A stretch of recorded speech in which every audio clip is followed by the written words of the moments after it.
Jésus. Psaume chapitre 90. C'est mon psaume. Chapitre combien? 90. Psaume chapitre 90.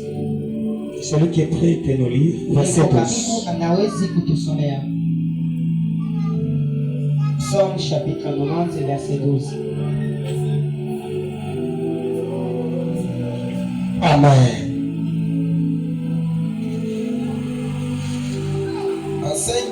Enseigne-nous à bien compter le jour,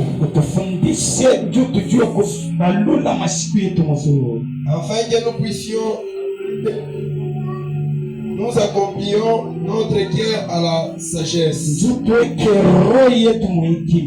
Merci. Matthieu chapitre 5. Matthieu 5, Verset 13 à 16. verset 13 à 16, la Bible dit: Vous êtes les sels de la terre. Merci les sels. Perd sa valeur. Avec quoi la rendons-nous? Les fruits qu'a jeté dehors et foulés aux pieds par les hommes. 14. Vous êtes la lumière du monde. Il vit situé sur une haute montagne. Ne peut être caché. 15. Et on n'allume pas une lampe pour la mettre sous les berceaux.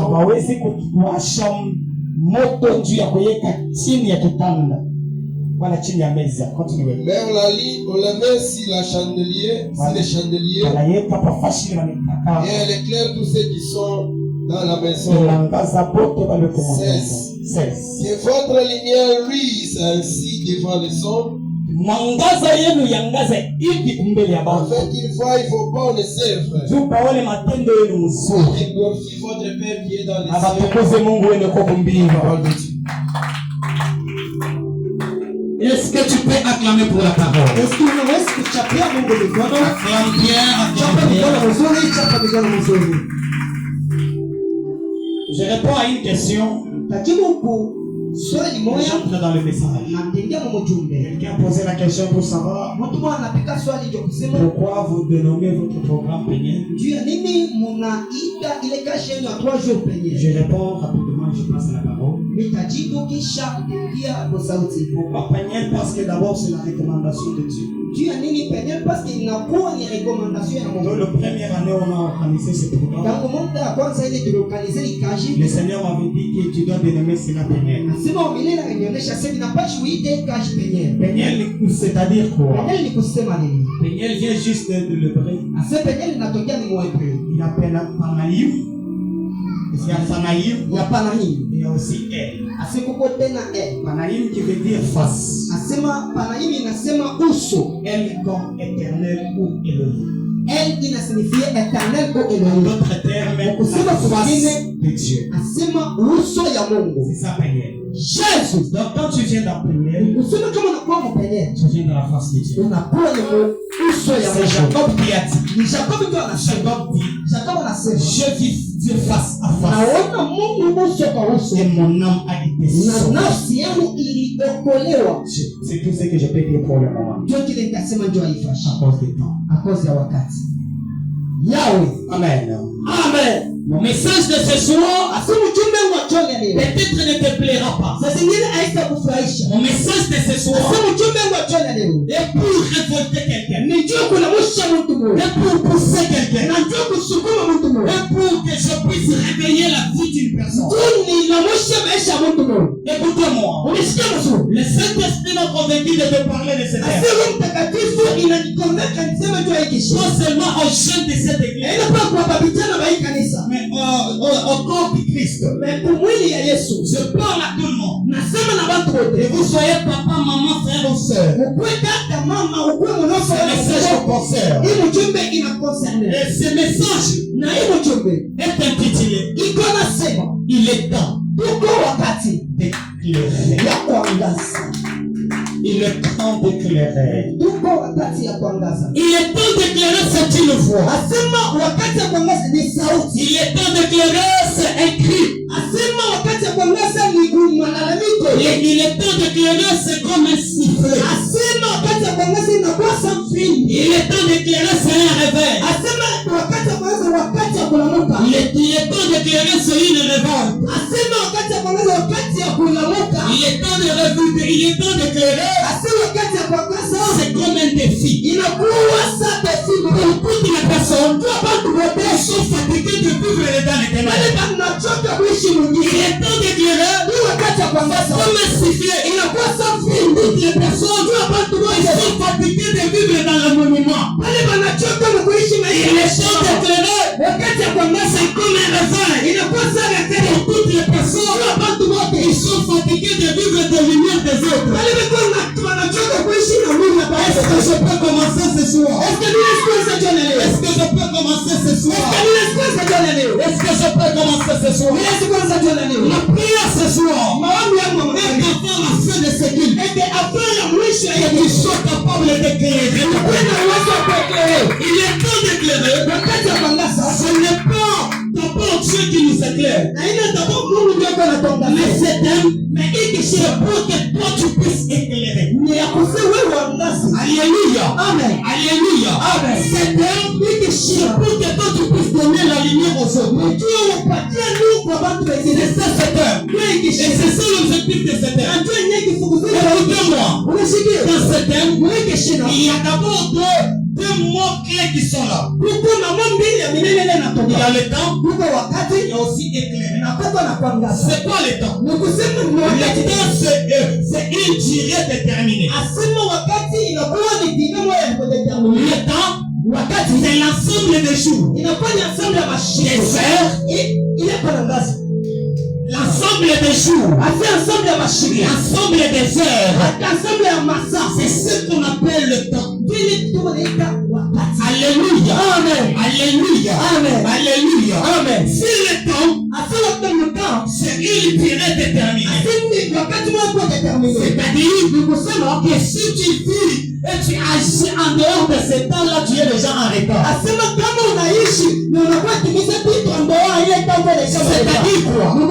Quand on dit il est temps d'éclairer, on ne nous parle pas de demain. On ne nous parle pas d'après-demain. On est en train de nous dire c'est maintenant.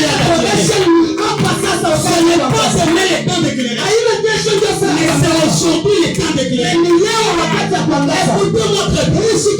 Une personne qui ne prend pas conscience de temps, cette personne ne peut pas avancer. Cette personne ne peut pas aller de l'avant. C'est lui qui n'agit pas dans le temps.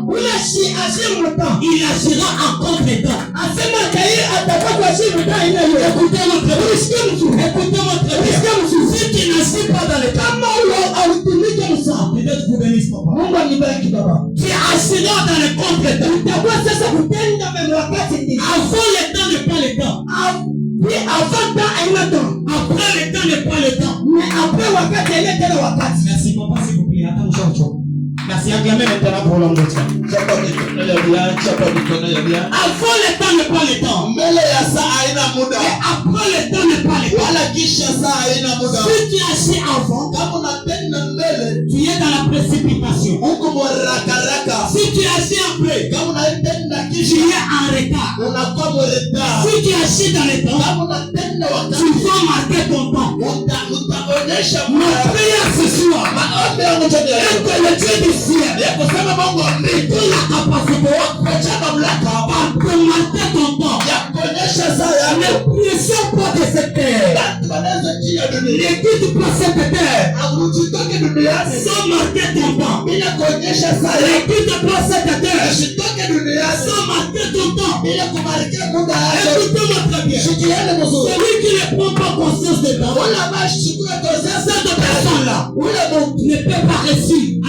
Le temps qu'il passe ne reviendra jamais. Le temps que tu as aujourd'hui est tellement précieux. Et si ça passe, tu vas beaucoup regretter. Il y a des personnes que tu as ouvert des portes. Mais ils n'ont pas compris le temps de la visitation. Après, il a fallu qu'ils passent encore par beaucoup de temps avant de voir la même bénédiction. Écoutez-moi Aujourd'hui, si tu ne prends pas conscience de toi, tu ne peux pas avancer dans la vie. Je ne peux pas faire quelque chose. Je suis venu dire à quelqu'un, il est temps d'éclairer. Ce n'est pas demain, ni après-demain, mais c'est aujourd'hui. Avec les années que tu as, tu peux éclairer. Seulement à ton âge, tu peux éclairer. Seulement si tu es une fille, tu peux éclairer. Tu es un jeune homme, oui, tu peux aussi éclairer. Oui, tu peux aussi éclairer. Oui, tu peux aussi éclairer. Tu peux aussi éclairer. Écoutez-moi très bien. Si tu n'agis pas dans le temps, quand le temps est favorable, tu vas le regretter plus tard. Le temps, tu agis comme le domaine musical. Tu agis comme dans le domaine musical. Lorsque le pasteur te donne le passage pour que tu puisses faire entrer la voix, si tu n'entres pas, il sera obligé d'attendre qu'il donne encore un autre passage. C'est-à-dire que lorsque c'est le temps et tu n'agis pas, tu seras obligé d'attendre que ça puisse tourner encore. Que le même savant puisse revenir encore. Je parle aux jeunes serviteurs, les serviteurs de ma génération. Tu as encore de l'opportunité. Dieu t'a donné une grâce. Garde bien cette grâce-là. Ou sinon, tu vas regretter plus tard. Parce que la grâce que tu as aujourd'hui, si seulement ça partait, mais tu vas regretter.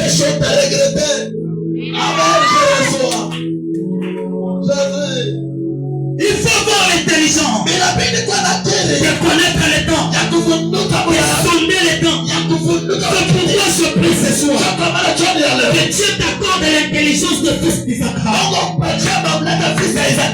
les déclarants, les fils d'Isaac appellent l'intelligence de lire le temps.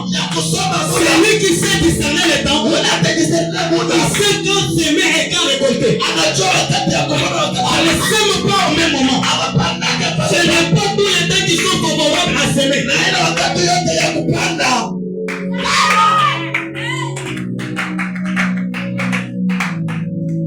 Laisse-moi d'abord avancer. Le premier mot,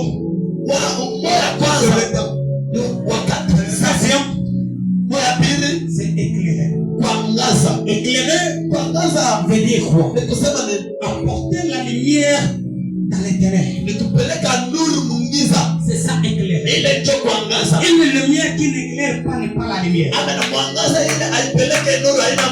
parle de la lumière lorsqu'on voit les ténèbres, il y a cet éclairage. C'est pourquoi on parle de la lumière.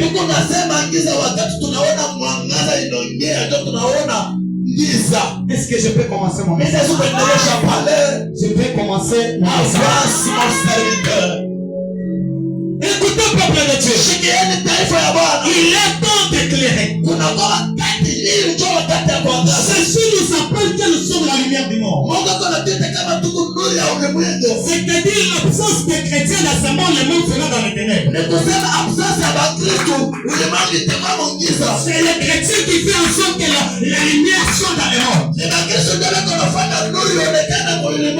quand le Christ, les chrétiens n'éclairent pas, alors quelle est l'importance de ce monde? Si nous sommes appelés afin qu'on puisse éclairer ceux qui sont dans les ténèbres, depuis que tu as reçu la lumière, combien de personnes tu as éclairé dans la vie? Il est là. Quand tu n'es pas chrétien, jour après jour, année après année, et pendant que toi tu es dans la lumière, je vois une personne qui est dans la salle des ténèbres. Pendant que toi tu es dans la lumière, je vois une personne qui est dans l'impudicité. L'impudicité, c'est ça le ténèbre. L'ivronnerie, c'est ça les ténèbres. Combien de personnes tu as éclairé dans la vie? Écoutez mon peuple de Dieu. Tu ne nous as pas seulement appelé tes Et Dieu nous a appelés de gagner des nations. Dieu nous a appelés pour éclairer le monde. L'église de Dieu. Nous sommes dans le temps de la fin. Et l'acheter de la fin. S'il y a quelque chose que le monde a besoin, c'est ta lumière. C'est ta lumière. C'est ta lumière.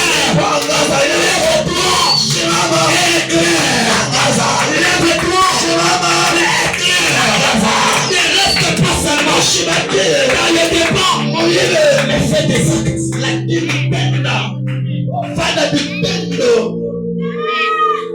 est temps d'éclairer. Écoutez mon peuple de Dieu. Ce message, je l'ai dit, c'est comme un révolte.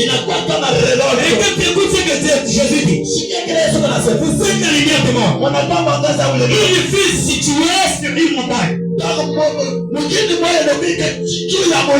Écoutez bien. Si l'église est une ville qui est sur la montagne, alors les païens sont dans la vallée. C'est-à-dire quoi? Que les chrétiens sont